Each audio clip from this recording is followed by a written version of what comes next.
Hello everyone. Next step in the metallurgy of metal, occurrence of metal, refining. Step 3, refining.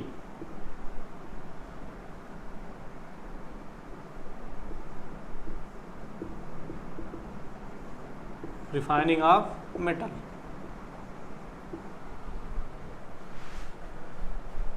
तो बेटा ये third step है metallurgy का। Metallurgy means किसी भी मेटल को किसी और से एक्सट्रैक्ट करने का प्रोसेस। दो स्टेप हम लोग ऑलरेडी पढ़ चुके हैं। ये रिफाइनिंग है, थर्ड स्टेप है। तो रिफाइनिंग का मतलब होता है हमें प्योर फॉर्म में क्या चाहिए बेटा, मेटल को चाहिए। इसके पहले वाले प्रोसेस में हमने मेटल को क्या किया था, एक्सट्रैक्ट किया था, बट वो प्योर फॉर्म नहीं था। अगर हमें प्योर फॉर्म में चाहिए तो उसको हम क्या करते हैं बेटा, रिफाइन करते हैं। जो रिफाइनिंग ऑफ मेटल है वो है इलेक्ट्रोलिटिक रिफाइनिंग। Electrolytic refining.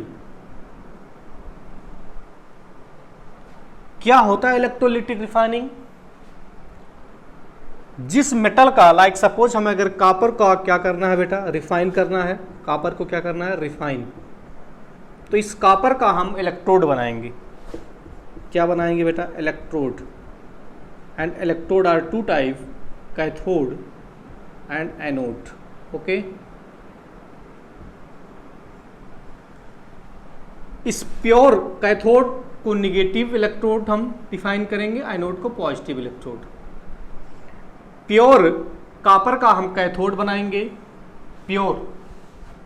और जिस कॉपर को हमें रिफाइन करना है उसका एनोड बनाएंगे। नहीं समझ में आया बात? हमें इलेक्ट्रोड बनाना है बेटा, कैथोड एंड एनोड। जिसको प्योर करना है, जिस मेटल को हमें रिफाइन करना है, हम फॉर्म उसका बनाएंगे एनोड, और प्योर का बनाएंगे कैथोड। ओके, और इसी मेटल का हम लेंगे बेटा salt solution. Salt solution like copper sulphate.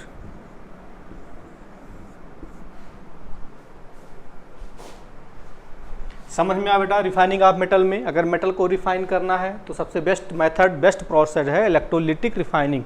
In the electrolytic refining we made electrode. Electrode are to type, cathode and anode. We made pure metal cathode and impure metal anode. Pure metal का cathode बनाएंगे और जिसको pure करना है उसका anode बनाएंगे। Cathode negative electrode होता है बेटा, एनोड पॉजिटिव इलेक्ट्रोड होता है।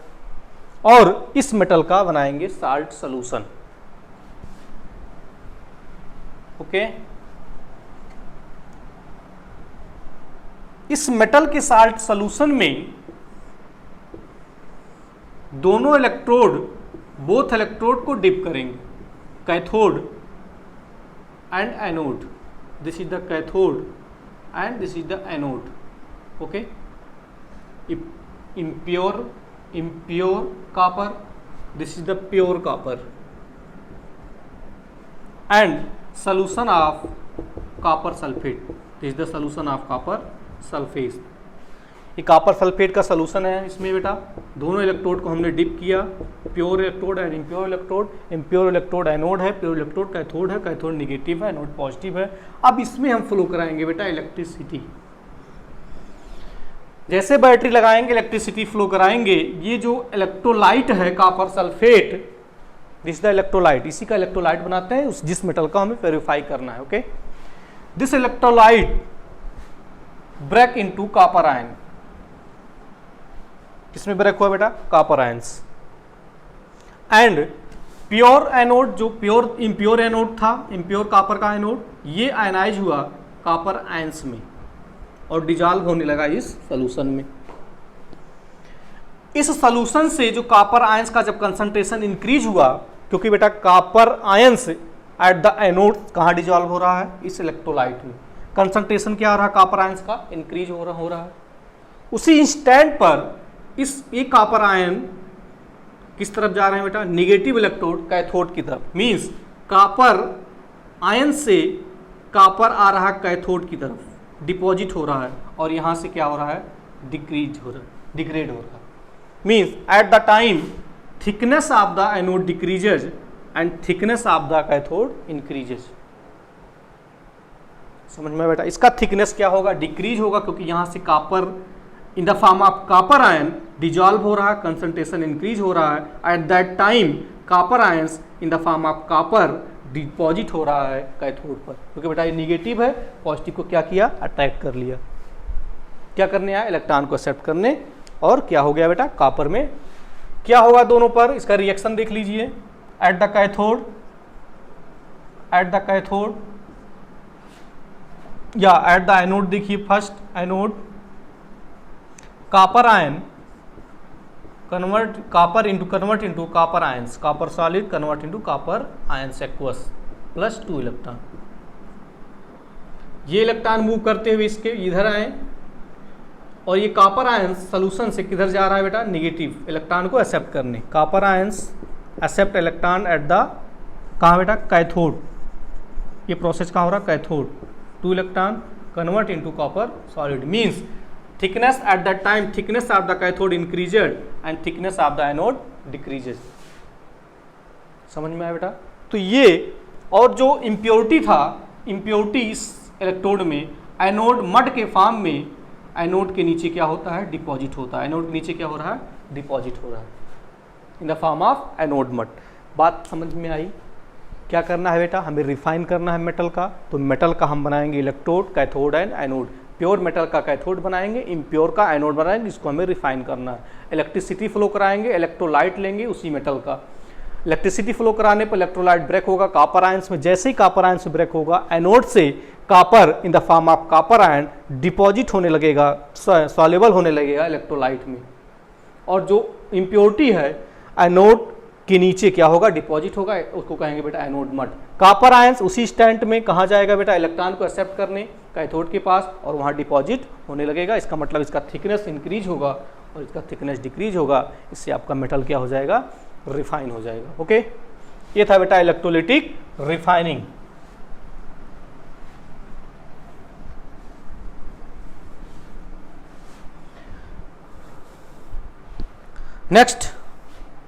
Next topic corrosion. Next topic है क्या बेटा, कोरोजन। कोरोजन क्या होता है, कोरोजन बेटा,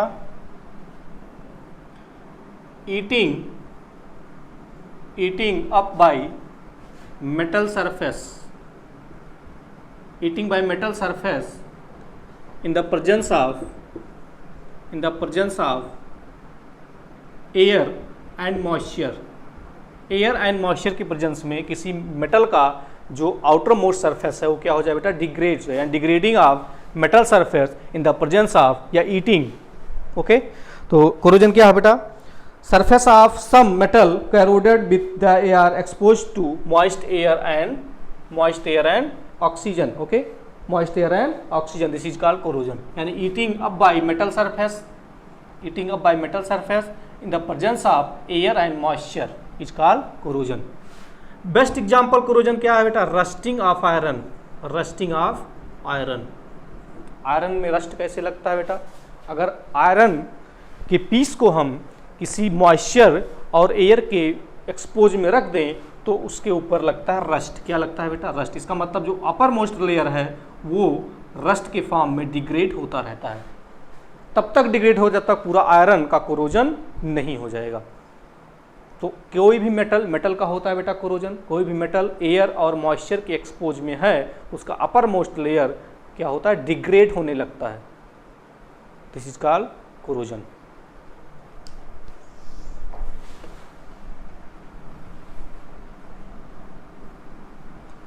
कोरोजन सिल्वर में बेटा, सिल्वर में कोरोजन होने से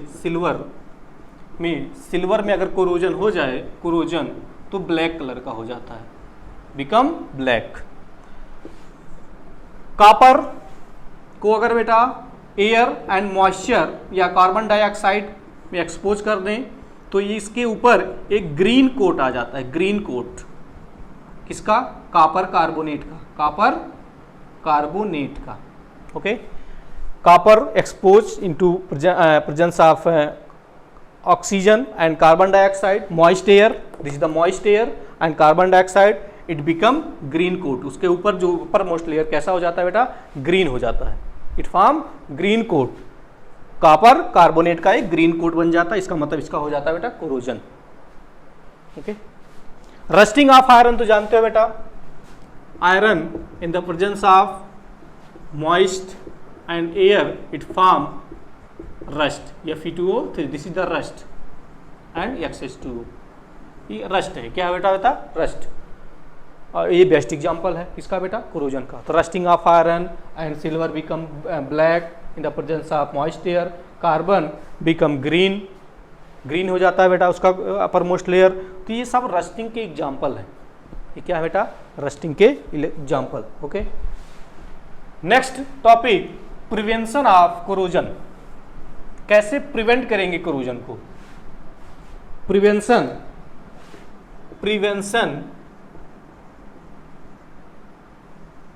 कोरोजन, प्रिवेंशन ऑफ कोरोजन यानी कोरोजन से कैसे बचाएंगे। तो कोरोजन से बचाने के लिए बेटा ऑयलिंग करते हैं, ग्रीसिंग करते हैं, greasing,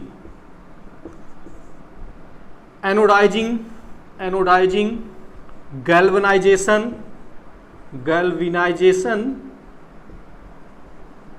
Chrome plating and alloying, alloy बनाते हैं, क्या बनाते हैं बेटा, एलॉय, मेटल का क्या बनाते हैं, एलॉय। समझ में बेटा, ऑयल लगाते देते हैं जिससे उस पर क्या हो, मॉइस्चर ना एक्सपोज होने पाए। क्या करते हैं बेटा, ग्रीस लगा देते हैं, ग्रीसिंग। एनोडाइजिंग मीन्स एल्युमिनियम का कोट कर देते हैं, किसका बेटा, एल्युमिनियम का। गैल्वेनाइजेशन मतलब जिंक का क्या करते हैं, कोटिंग करते हैं। क्रोम प्लेटिंग मतलब क्रोमियम का क्या कर देते हैं बेटा, कोट कर देते हैं। क्योंकि ये ऑलमोस्ट जो एल्युमिनियम होता है बेटा, ऑक्सीजन से रिएक्ट करके एल्युमिनियम ऑक्साइड का हार्ड लेयर बना लेता है। जिंक भी क्या करता है, उसको किसी भी आयरन या स्टील को अगर प्रोटेक्ट करना है तो जिंक का कोटिंग कर देते हैं, क्योंकि इसकी रिएक्टिविटी बहुत कम है, उसको कोरोजन से क्या करता है, प्रिवेंट करता है। क्रोमियम का प्लेटिंग कर देते हैं, किसी मेटल के ऊपर अगर उसको कोरोजन से बचाना है, प्रिवेंट करना है तो क्रोम का क्या कर देते हैं, लेप लगाते हैं उसका। ओके, एलॉय मीन्स उस मेटल का हम क्या बना देते हैं बेटा, एलॉय। जैसे कॉपर को अगर हमें क्या करना, प्रिवेंट करना कोरोजन से, तो इसका बना देते हैं बेटा क्या, एलॉय। जैसे कॉपर जिंक, ये क्या होता है, ये होता है बेटा ब्रास, इसका ब्रास बनाते हैं और इसको कहते हैं पीतल। कॉपर को जिंक से क्या कर देते हैं, मिक्स कर देते हैं, क्योंकि बेटा alloy is the homogeneous mixture of 2 or more metal. Alloy is the homogeneous mixture of 2 or more metal. तो मेटल को अगर हमें कोरोजन से बचाना है तो उसको हमें एलॉय बना देते हैं, किसी अदर मेटल का क्या कर देते हैं बेटा, मिक्स करके उसको एलॉय फॉर्म में कन्वर्ट कर लेते हैं। जैसे brass, bronze the mixture of copper and tin, German silver is the mixture of copper, nickel, zinc. Okay, steel is the mixture of iron and iron और किसका मिक्सचर होता है बेटा, nickel, iron and chromium. Even iron भी एक homogeneous mixture है। Iron अगर pure form में हो तो उसमें, इम्प्योर फॉर्म में है तो उसमें कार्बन का मिक्स कर देते हैं, उसको क्या करते हैं, स्ट्रेंथ को बढ़ाने के लिए और कोरोजन से बचाने के लिए, क्योंकि बेटा कोरोजन कम होता है अगर कार्बन का 0.05% मिक्स कर देते हैं आयरन में। ओके, तो आपको समझ में आया बेटा, एलॉयजिंग करते हैं, गैल्वेनाइजेशन करते हैं, Chrome plating, anodising, greasing, oiling, किससे प्रिवेंट करने के लिए बेटा, कोरोजन से। अगर कोरोजन से प्रिवेंट करना है मेटल को तो ग्रीस लगा देते हैं, ऑयल लगा देते हैं, गैल्वेनाइजेशन करते हैं मीन्स जिंक का लेपिंग करते हैं, एनोडाइजिंग मीन्स एल्युमिनियम का लेप करते हैं, क्रोम प्लेटिंग मीन्स क्रोमियम का लेप करते हैं, एलॉयजिंग मीन्स एलॉय बना देते हैं, उसका क्या बनाते हैं बेटा, एलॉय। समझ में आया बेटा, एलॉय क्या होता है, alloy is the homogeneous mixture of 2 or more metal. जैसे ब्रास होता है, उसमें मिक्स होता है कॉपर और जिंक, क्या पता चलता है, कॉपर और जिंक अलग अलग यूनिफॉर्म कंपोजिशन होता है, उसको आप सेपरेट नहीं देख सकते, बट उसमें मिक्स है कॉपर और जिंक। ओके, आई होप कि ये topic prevention of corrosion and refining of metal आपको समझ में आया होगा। ओके, तो आई हो ये चैप्टर जो है ऑलमोस्ट लगभग फिनिश हो चुका है। एक आध टॉपिक और बचा है जिसको हम नेक्स्ट वीडियो में डिस्कस करेंगे। Okay, thank you.